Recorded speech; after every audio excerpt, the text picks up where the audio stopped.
UP board class 12 के प्यारे विद्यार्थियों, स्वागत है रिस्पॉन्सिव क्लासेस में। हिंदी साहित्यिक हिंदी का मॉडल पेपर है जो आपके 2026 परीक्षा के लिए बहुत ही महत्वपूर्ण है, क्योंकि आपका एग्ज़ाम पैटर्न कुछ इसी प्रकार है और ऐसे एग्ज़ाम आपके बोर्ड ऐसे ही क्वेश्चन पेपर आपके बोर्ड एग्ज़ाम में आने वाला है। और यहाँ से दिए गए प्रश्न आपके बोर्ड एग्ज़ाम में 2026 के ज़रूर फंसेंगे। तो सभी लोग वीडियो को लाइक कर दें, चैनल को सब्सक्राइब कर दें, ताकि मेरे द्वारा अपलोड की गई वीडियो का नोटिफिकेशन आपको सबसे पहले मिले। आपको बता दें प्यारे बच्चों, समय आपको 3 घंटा 15 मिनट मिलेगा। 15 मिनट आप परीक्षार्थियों को पेपर पढ़ने के लिए निर्धारित हैं। तो निर्देश में क्या लिखा है कि प्रारंभ के 15 मिनट परीक्षार्थियों को प्रश्न पढ़ने के लिए निर्धारित किया गया है। इस प्रश्न पत्र में 2 खंड है, दोनों खंडों के सभी प्रश्नों के उत्तर देना अनिवार्य है। पूर्णांक आपका 100 नंबर में होता है और हिंदी में आपका पास होना जरूरी है। हिंदी में फेल होंगे तो आपका एयर बैग लग जाएगा। चलिए खंड का के प्रश्नों को देखते हैं। यहाँ पे बहुविकल्पीय प्रश्न आने वाले हैं खंड का में। पहला प्रश्न है यहाँ पे कि मुंशी इंसा अल्लाह खां की रचना है। मुंशी इंसा अल्लाह खां की रचना क्या है? तो बिल्कुल मेरे प्यारे साथियों, इसका प्रश्न का उत्तर हो जाएगा मुंशी अल्लाह खां का है रानी केतकी की कहानी। कौन सा है? रानी केतकी की कहानी किसने लिखी है? मुंशी इंसा अल्लाह खां ने लिखी है। भारतेंदु युग के लेखक नहीं हैं, तो इन सभी 4 लेखकों में बताना है कौन भारतेंदु युग के लेखक नहीं हैं। तो मैं आपको बता दूं, प्रताप नारायण मिश्र ये भी भारतेंदु युग के हैं, बालकृष्ण भट्ट भी भारतेंदु युग के हैं और प्रेमघन भी भारतेंदु युग के हैं। लेकिन भगवत शरण उपाध्याय भारतेंदु युग के लेखक नहीं है, तो ऑप्शन नंबर 1 सही हो जाएगा। चारुचंद्र लेख किस विधा की रचना है? तो चारुचंद्र लेख एक क्या है बच्चों? उपन्यास है। अगला प्रश्न है, लक्ष्मीपुरा रिपोर्ताज के लेखक हैं, तो इसके लेखक हैं शिवदान सिंह चौहान है। ऑप्शन नंबर 3 सही हो जाएगा। हिंदी का प्रथम मौलिक नाटक है। हिंदी का प्रथम मौलिक नाटक क्या है? तो नहुस है। ऑप्शन नंबर 1 सही हो जाएगा। निज भाषा उन्नति है सब उन्नति को मूल, यह काव्य पंक्ति है, तो बिल्कुल ये भारतीय हरिश्चंद्र की। ऑप्शन नंबर 3 सही हो जाएगा। कीर्तिलता के रचनाकार कौन है? तो विद्यापति हैं। ऑप्शन नंबर 1 सही हो जाएगा। वैदेही वनवास रचना है, तो किसकी है भाई? अयोध्या सिंह उपाध्याय हरिओद की है वैदेही वनवास। भारतेंद्र ने स्त्री शिक्षा से संबंधित किस पत्रिका का प्रकाशन किया था? बिल्कुल, भारतेंद्र ने स्त्री शिक्षा से संबंधित किस पत्रिका का प्रकाशन किया था? तो बाल बोधनी पत्रिका का संपादन किया। ऑप्शन नंबर 4 सही हो जाएगा। गंगा लहरी के रचनाकार हैं बच्चों, तो जगन्नाथ दास रत्नाकर है। ऑप्शन नंबर 1 सही हो जाएगा। चलिए तीसरा प्रश्न यहाँ पे हम देखते हैं। तीसरा प्रश्न में आपको गद्यांश दिया गया होगा और उस गद्यांशों के आधार पर आपके प्रश्नों के उत्तर देंगे। 5 प्रश्न होंगे, प्रत्येक प्रश्न 2 मार्क्स का होगा। इस प्रकार आपको 10 नंबर यहाँ से मिलने वाले हैं। गद्यांश में यहाँ पे आपको पढ़ रहा हूँ। क्या है गद्यांश? तो यह अनुभव कितना चमत्कारी है कि यहाँ जो जितना अधिक बूढ़ी है वह उतनी ही अधिक उत्फुल्ल मुस्कानमयी है। या किस दीपक की ज्योत है? जागरूक जीवन की, लक्ष्यदर्शी जीवन की, सेवा निरत जीवन की, या फिर अपने विश्वासों के साथ एकाग्र जीवन की? भाषा के भेद रहेंगे भी, पर यह ज्योत विश्व की सर्वोत्तम ज्योत है। तो आपको ऊपर का जो गद्यांश है, ये गद्यांश लिख करके पहचानना है कि किस पाठ का और इसके रचयिता कौन है। तो प्रश्न 1 यही कहा गया है प्रश्न का कि प्रस्तुत गद्यांश के लेखक और पाठ का नाम बताइए। चलिए तो मैं आपको बता दूं, जो प्रस्तुत गद्यांश है, इसके लेखक जो हैं श्री कन्हैयालाल मिश्र प्रभाकर जी हैं।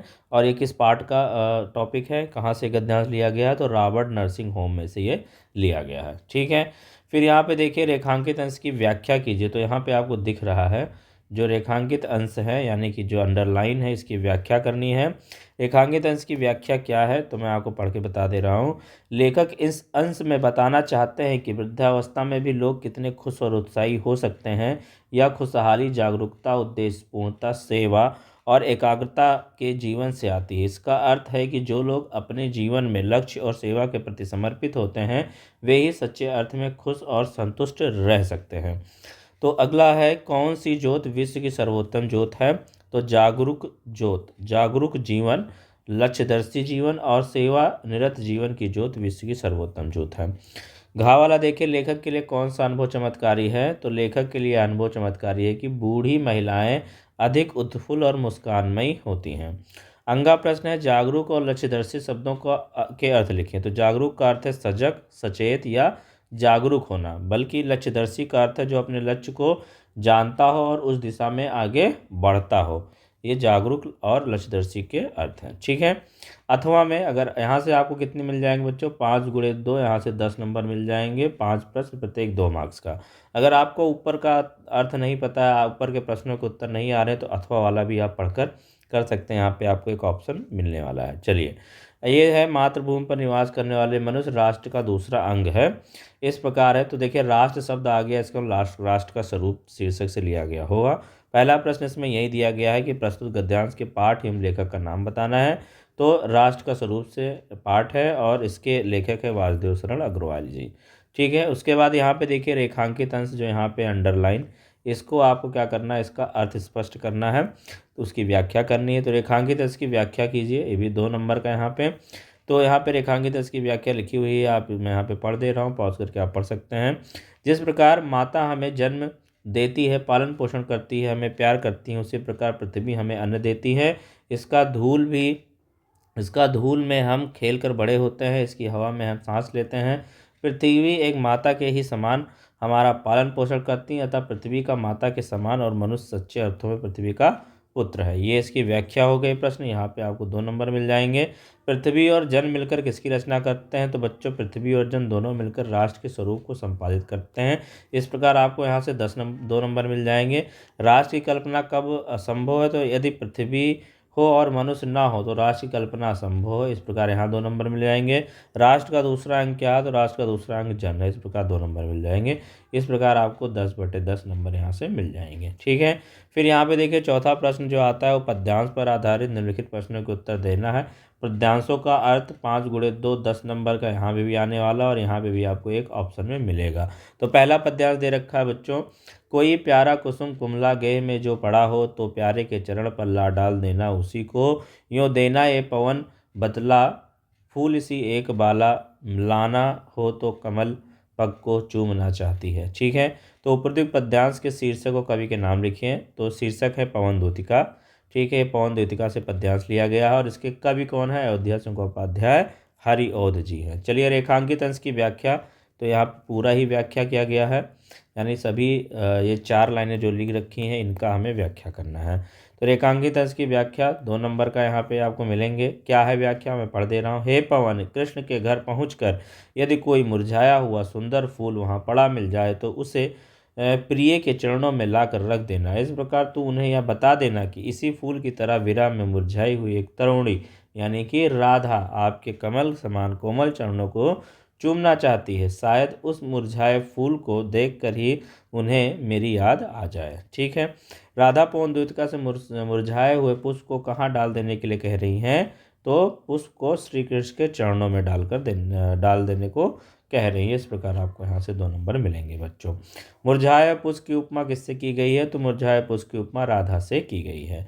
श्री कृष्ण के कमल के समान कोमल चरणों को कौन चूमना चाहता है, तो श्री कृष्ण के कमल के समान कोमल चरणों को राधा जी चूमना चाहती हैं। इस प्रकार 2 नंबर। तो इस पद्यांश आपको 10 नंबर यहाँ मिल जाएंगे।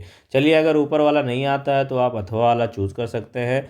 कहा मनु ने नभ न धरणी, बीच बना जीवन रहस्य न रूपाए, एक उल्का सा जलता भ्रांत शून्य में फिरता असहाय, कौन हो तुम वसंत के दूत विरह पतझड़ में अति सुकुमार, घन तिमिर में चपला की रेत तमन में शीतल मद बयार। ठीक है।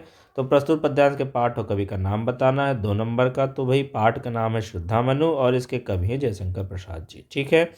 खा प्रश्न रेखांकित की व्याख्या, तो सेम यहाँ पे 2 व्याख्या दे गई है, लास्ट के 2 लाइनों की व्याख्या करनी है। क्या है व्याख्या, मैं पढ़ रहा हूँ यहाँ पर, पॉज करके आप भी पढ़ सकते हैं। इस अंश में मनु अपने जीवन के रहस्य को समझाते हुए कह रहे हैं कि वह एक उल्का के समान जो निरुपाय और असहाय होकर शून्य में घूम रहा है, वह वसंत के दूत से पूछते हैं कि वह कौन है, क्योंकि उनके जीवन में पतझड़ की विरसता और वसंत की खुशबू की कमी महसूस हो रही। यह दर्शाता है कि मनु अपने जीवन में सुख और आनंद की खोज कर रहे हैं। मनु किसके अपने जीवन के विषय में बता रहे हैं, मनु किससे अपने जीवन के विषय में बता रहे हैं, तो मनु वसंत के दूत से अपने जीवन के विषय में बता रहे हैं, जो जीवन में खुशी और आनंद लाने का की प्रतीक है। मनु अपने आप को क्यों असहाय महसूस करते हैं, तो मनु अपने आप को असहाय महसूस करते हैं क्योंकि वे जीवन के रहस्यों को समझने में असमर्थ हैं और अपने चारों ओर के निराशजनक वातावरण के कारण उन्हें कोई मार्ग नहीं दिख रहा है। तिमिर और चपला शब्दों के अर्थ लिखिए। तो तिमिर अंधकार या अंधेरा है और चपला मतलब चंचल या फुर्तीली।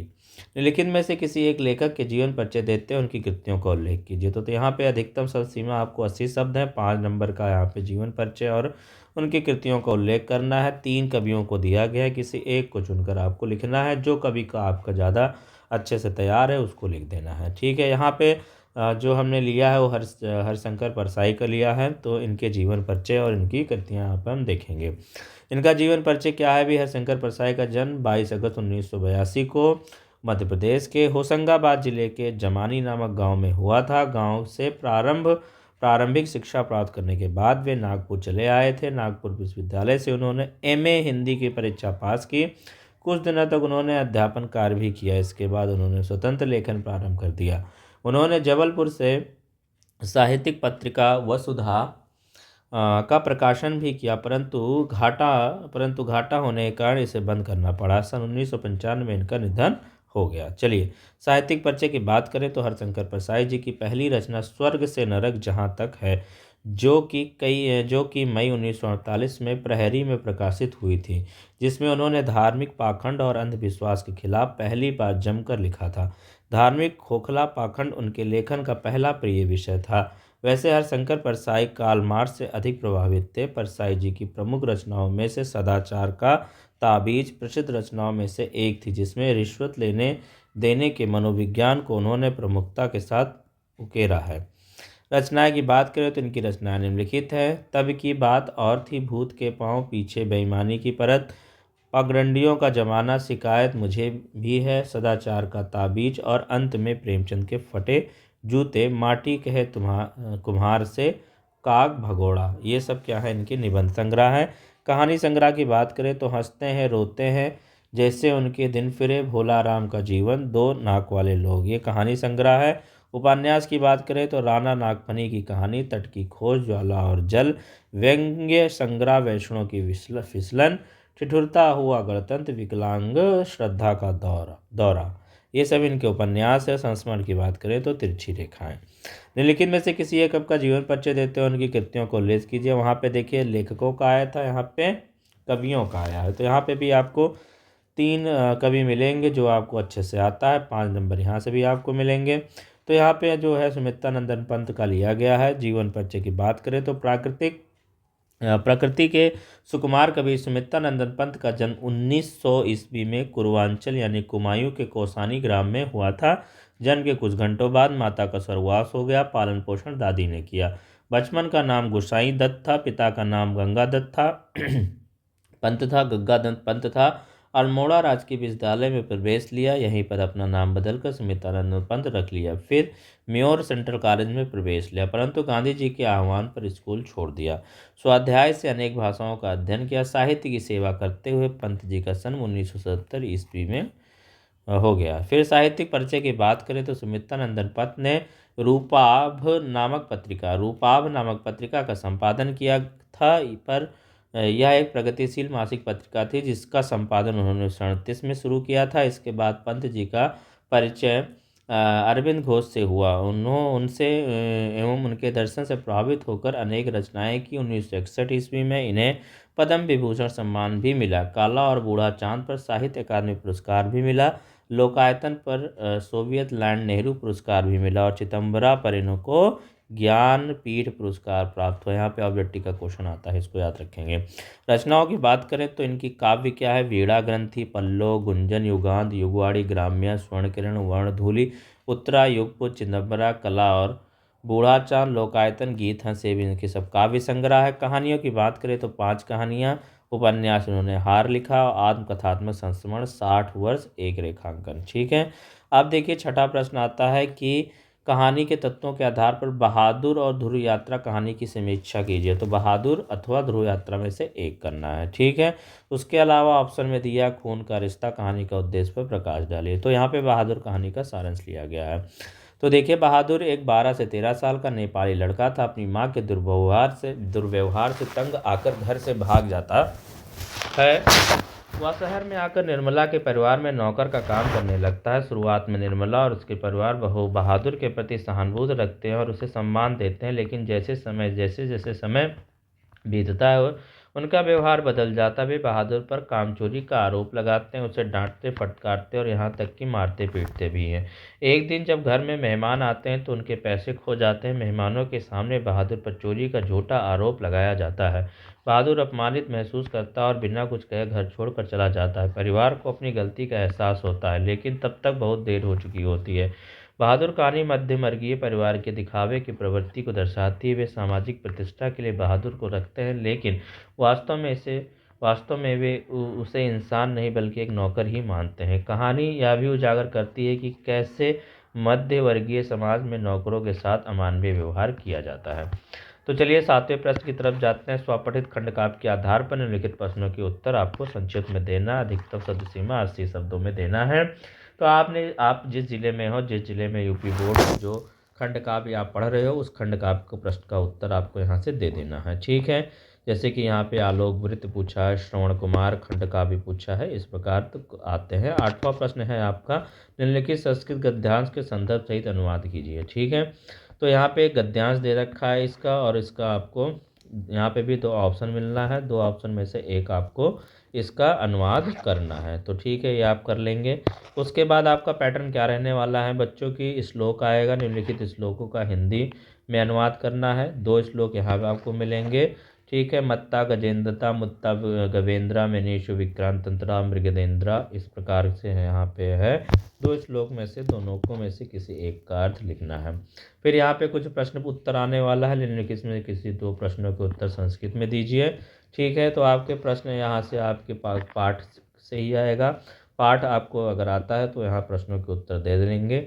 फिर यहाँ पे शांत एवं मात्सल रस की परिभाषा लिखकर उसका उदाहरण दीजिए। ये आया, यानी रस से प्रश्न आने वाला है। और यहाँ पे अलंकार, और यहाँ पे सवैया और बैरो छंद छंद रस छंद अलंकार से यहाँ से प्रश्न आएंगे। ठीक है, किसी एक विषय पर निबंध लिखना है। 9 नंबर का आपका निबंध आने वाला है भाई। मेरा प्रिय खेल, शिक्षा का महत्व, भ्रष्टाचार कारण और निवारण में से एक, और सादा जीवन उच्च विचार, यानी 4 में से कोई एक आपको करना है। 9 नंबर यहाँ से है। फिर यहाँ पे देखिए कुछ आपकी ग्रामर आने वाली है। संधि विच्छेद आएगा जो आपको दे रखा है, इस प्रकार आपको ग्रामर की तैयारी करनी है। और इन सभी संधि विच्छेदों में से सबको आपको सबके उत्तर कमेंट करके आपको बताने हैं। फिर यहाँ पे देखिए समास विग्रह भी आने वाला है। ठीक है, साहित्यिक हिंदी में। और अपने क्षेत्र के पार्क को विकसित कराने के लिए नगर निगम के मुख्य उद्यान को निरीक्षक को एक पत्र लिखना है। 8 नंबर का आपका पत्र आने वाला, औपचारिक अनौपचारिक कुछ भी आ सकता है। फिर यहाँ पे धातु में प्रत्यय से भी आता है प्रश्न। उसके बाद यहाँ पे देखिए प्रत्यय का शब्द पूछा गया है, और निम्नलिखित पदों में से किसी एक पद में संबंधित विभक्ति भी बतानी है। तो यहाँ पे देख पा रहे हैं कि साहित्यिक हिंदी की जो ग्रामर है वो थोड़ी टफ आती है, लेकिन आपको ये ध्यान रखना कि 8 नंबर का पत्र और 9 नंबर, ये आपको 8 9 8 17 नंबर तो तैयार करना है। ग्रामर भी में आपको संधि समास रस छंद अलंकार ये सब तैयार करना है। और उसके अलावा आपको यहाँ पे जो आपकी अनिवार्य संस्कृत चल रही है, अनिवार्य संस्कृत से आपको गद्य पद्य यानी गद्यांश और सभी श्लोकों के अर्थ भी तैयार करने हैं। ठीक है, तो इस प्रकार कुछ आपका पैटर्न होने वाला है, और ऐसे ही आपके एग्ज़ाम में हूबहू पेपर बन के आएगा। यहाँ पर मैंने कुछ प्रश्नों के उत्तर आपको समझाए। वीडियो सभी को अच्छी लगी हो तो वीडियो को लाइक करिएगा, चैनल को सब्सक्राइब करिएगा। मिलते हैं नेक्स्ट वीडियो में, तब तक के लिए नमस्कार, जय हिंद, जय भारत।